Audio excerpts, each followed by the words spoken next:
The truth of the matter is, the birds could very well live without us, but many, perhaps all, of us would find life incomplete, indeed almost intolerable, without the birds. Roger Torrey Peterson. Away from the highway, the tranquility of the New Amsterdam grasslands is punctuated only by the calls from dozens of bird species that call this surrogate grassland home.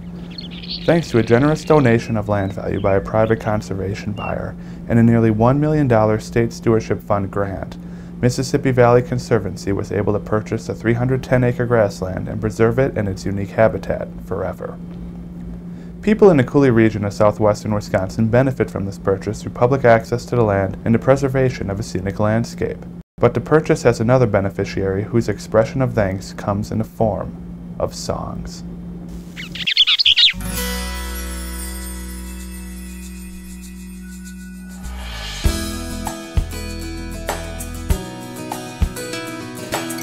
Welcome to the landscape just outside a small unincorporated community named New Amsterdam, where the gears of land protection began to turn in 1997. Mississippi Valley Conservancy was, at the time, a little-known organization in its infancy. But fortunately, a conservation-minded citizen and avid bird watcher asked the MVC Board of Directors if there was a large tract of wildlife habitat that MVC wanted to conserve but didn't have the resources to act on at the time. Craig Thompson, an MVC co-founder and regional land program director with the Wisconsin DNR, knew a piece of land that fit the bill perfectly. I had been driving past this property, this is more than a decade ago now, for some time, and noticed that it was a big block of grassland and thought there have to be some good things in there that we're just not aware of. So we got permission from the Kleinsmiths, the original property owners, to go and take a look at the property. We were really astonished with what we found. We realized at the same time that, well, this property, this Kleinsmith property originally, harbored really great species of birds, that it was under tremendous threat with the construction of Highway 53 and the movement of suburban La Crosse northward toward Galesville. And so a group of concerned citizens came together, all of us that were like-minded essentially, and we thought, well, gosh, how are we going to protect this wonderful property? With so much wildlife habitat at risk of being destroyed by development, the conservation buyer took action. The 310-acre parcel was obtained in a land swap, taking it off the market until MVC was able to acquire the resources to take ownership of the land. MVC's eventual purchase became possible as a result of the generosity of the conservation buyer, along with nearly $1 million of grant money from the Wisconsin Knowles-Nelson Stewardship Fund. The purchase would not have been possible without an additional grant from the Doris Duke Foundation. Philip Gillette, president of the corporation that acted as conservation buyer to save the land, said, "The New Amsterdam grasslands may not have the stature of a majestic bluff, nor the grandeur of the mighty river, but in its own unique way, the subtle beauty of prairie grass and its ability to sustain endangered bird species is an environmentally significant area to preserve and protect." The size of this site is significant to these rare birds that depend upon large expanses of grassland to carry out their nesting. In addition to the important wildlife habitat being protected, New Amsterdam grasslands will provide a great outdoor resource for residents and visitors to the Coulee region. The grasslands are big enough that there are places on the site where you can't see civilization. And when you go out there, you can feel like you're on that great expanse of grasslands that once existed before European settlement.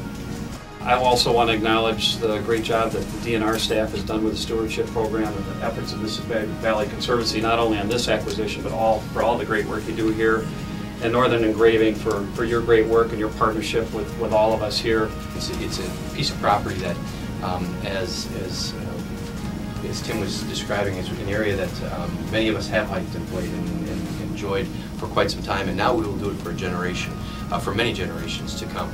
I am pleased to announce that we are awarding nearly $1 million to the Mississippi Valley Conservancy from the Stewardship Fund to preserve the last open grasslands remaining on the La Crosse Terrace.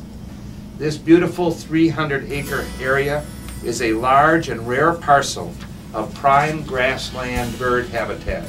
More than 90 species have been observed on the grasslands, including 2 threatened species and 15 additional species that have been designated as the greatest conservation need by the Wisconsin's Wildlife Action Plan. New Amsterdam Grasslands, as it's called by MVC, is a high priority for habitat restoration due to its value as a nesting area for rare grassland birds. The grassland provides a home for several species of greatest conservation need, which are species that have low or declining populations.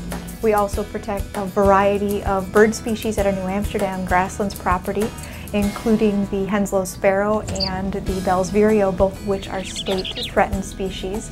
There are also a number of species of greatest conservation need at that particular site that are associated with grassland, including the bobolink, the eastern and western meadowlark, the dickcissel, grasshopper sparrow.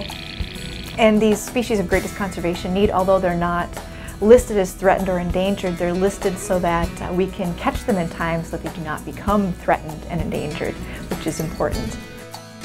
This focus on species of greatest conservation need arose from a mandate by Congress to every state in the country to develop wildlife action plans. The goal of the Wisconsin plan is simple: to examine the health of wildlife and prescribe actions to preserve wildlife and vital habitat before they become more rare and costly to protect. Wisconsin's approach to the Wildlife Action Plan has 6 steps.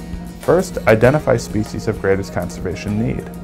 The Wisconsin DNR defines species of greatest conservation need as species that are already listed as threatened or endangered, species at risk because of threats to their life history needs or their habitats, species that are stable in number in Wisconsin but declining in adjacent states, or species that are of unknown status in Wisconsin and are suspected to be vulnerable.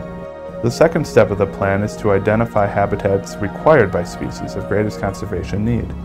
This was accomplished at New Amsterdam Grasslands thanks to the efforts of the DNR and local birding enthusiasts. Third, the species distribution within Wisconsin must be identified. Fourth, issues, threats, and conservation actions have to be identified. At New Amsterdam, residential or commercial development imminently threatened the habitat. Step 5 is to identify priority ecological opportunities. The final step in Wisconsin's Wildlife Action Plan is to develop monitoring plans and opportunities to partner with various organizations. Utilizing this plan, Mississippi Valley Conservancy and the state of Wisconsin, with generous assistance of the conservation buyer and the Doris Duke Charitable Foundation, were able to set aside an incredible grassland bird habitat and preserve a home for dozens of species, including several that are considered species of greatest conservation need. Thanks to the foresight and leadership of these conservation leaders, the rare birds of the New Amsterdam Grasslands have a voice and a song that will be heard for generations to come.